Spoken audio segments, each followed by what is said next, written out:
our YouTube channel Forensic Mart. Today we are here with a case study related to forensic science.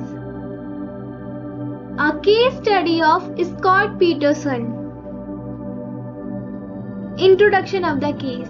Lacey Peterson was 27-year-old and in her 8th month of pregnancy when she disappeared from her home in Modesto, California on December 24, 2002. She was last seen walking her dog that morning at 10 a.m. Her husband Scott returned home from a fishing trip and discovered that Lacey was gone. Trying to locate her, he contacted friends and family. He reported her missing shortly before 6 p.m. The investigation of the case. Over the next 3 days, police, firefighters and volunteers searched for Lacey, but there was no sign of her. A grid pattern search along Dry Creek reveals no evidence. 3 days after her disappearance, the FBI joined in this investigation and the Peterson home was searched.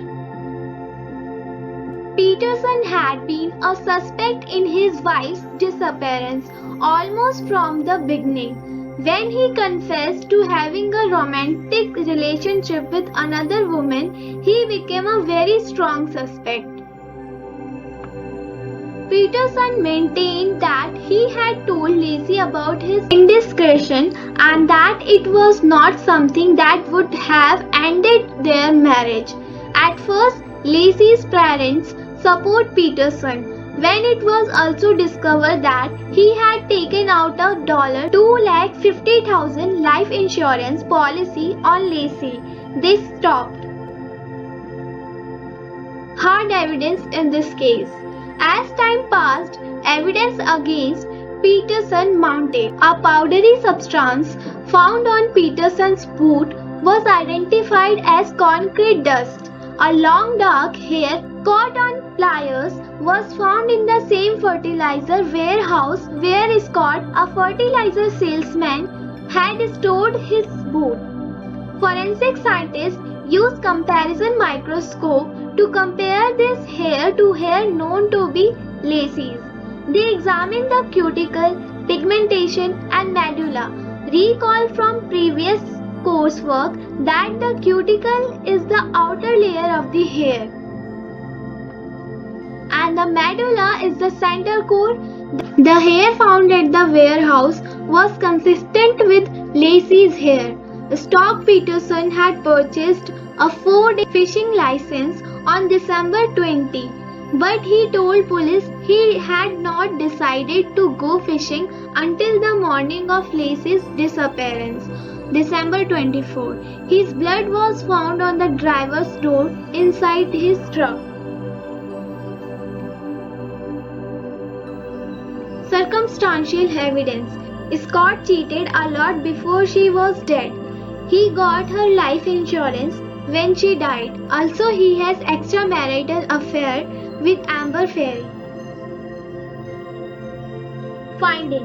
On April 13, 2002, the body of a fetus with the umbilical cord still attached washed ashore near Point Isabel in Northern California. The next day, a female's body was discovered in a park near Point Isabel. DNA testing revealed them to be the bodies of Lacey and her baby Connor. The autopsy. The autopsy's specific cause of death could not be determined due to the severe decomposition of the bodies. Lacey was most likely anchored down to the sea floor by concrete or other means. The body appeared to have died the same time as Lacey. When Lacey's uterus decomposed, Connor was expelled from her uterus. Lacey's body had 3 broken ribs prior to her death. This suggested she injured herself or was injured by someone prior to her death. Punishment in this case. On November 2004, he was arrested for first-degree murder. He was sentenced to death by lethal injection and had to pay $10,000 for his wife's funeral. Scott Peterson was convicted of the two murders and sentenced to death by lethal injection. Thank you for watching the video. For more such notification, subscribe our channel and don't forget to click on the bell icon so that you don't miss our upcoming case studies.